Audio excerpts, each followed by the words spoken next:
Welcome back to the channel. Thank you so much for tuning in after the most recent Pokemon Presents. I think we got answers as to why Brilliant Diamond and Shining Pearl weren't as good as we expected them to be. Before I do continue, I am the Game Over Man. My name is El. Thank you so much for tuning in. If this is your first time, consider subscribing, consider hitting the like button. Obviously, you don't have to do that right away. Let's see what happens in this video first, and if you agree, definitely hit that like button. Definitely leave me a comment down below letting me know why either you agree or disagree with this video, but let's get into it. The most recent Pokemon Presents, I don't know why I couldn't say that. The most recent Pokemon Presents definitely showed us what Nintendo and Pokemon Company and Game Freak have to offer at the moment. And look, while there were a lot of updates to the mobile games and things like that, and there was an update to Pokemon Legends Arceus, which I'm sure a lot of people are excited for, the number one thing I think that we were not expecting to see were Pokemon Scarlet and Pokemon Violet. And that tells me so much. I mean, let's be realistic.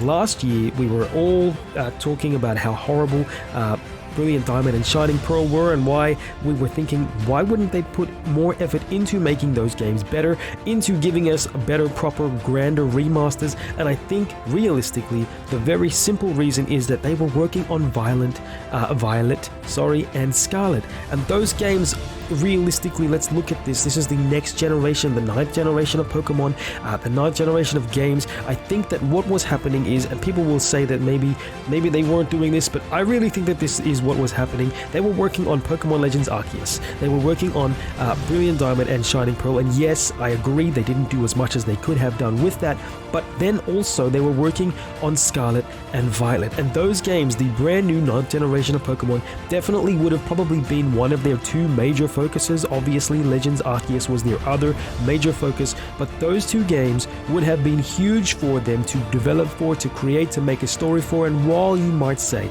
I agree with you, by the way, you might say, hey, they've got a huge amount of cash, they could just get more people to work on Brilliant Diamond and Shining Pearl, and maybe that's a cop-out. Maybe they should have done so much more, but let's be realistic, they're probably hedging their bets. I don't think that they realized how many people would be looking forward to playing Brilliant Diamond and Shining Pearl again. I'm sure there were a lot of chat groups and there were a lot of people that really wanted these games to come out, but I don't think that Nintendo, the Pokemon Company, or Game Freak actually expected or anticipated the amount of support that was going to come into these games that were going to be given to them, and I don't think that they really thought that through when they were just going to release it. And it feels like people thought that that was just going to be the segue between any older games, so Sword and Shield and Legends Arceus, and I don't think that we thought, or anybody could have assumed or presumed, that we were going to get two new mainline games in the Pokemon genre, the next generation of Pokemon. I feel like no one really expected that to happen.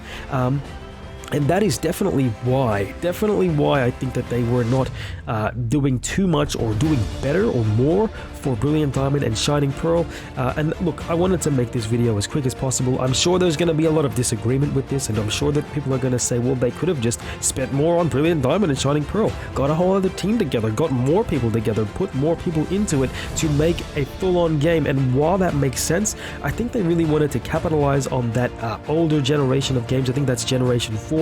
Then they wanted to capitalize on people's excitement for that older style of game before they gave us the new generation of games. And I'm not saying that that's definitely what happened, but that seems to me like something that they were really trying to go for. Now, if you agree or if you disagree, please let me know down in the comment section below. This is a very quick video for you guys. Just wanted to get something out because I feel like that is the reason why Brilliant Diamond and Shining Pearl, they didn't really focus too much on making a more beautiful, more grand remaster for that. Hit the subscribe button if you haven't already. If you do want to subscribe, that's awesome. Thank you so much for tuning into the Game Over Man. If you like this video, hit the like button. If you dislike the video, that's completely alright, by the way, as well. But do leave a comment down below letting me know what you didn't like, what you disagreed with, what you thought warranted you to put a dislike down there. I'm not going to judge you. I actually love conversing with people that have a different opinion or that think that my opinion is wrong, because you know what? I'm not going to say that I have all the answers, and I'm not going to say I'm even always right. But right now, I think that that is what happened in that, so let me know what you think down below. Until next time, it's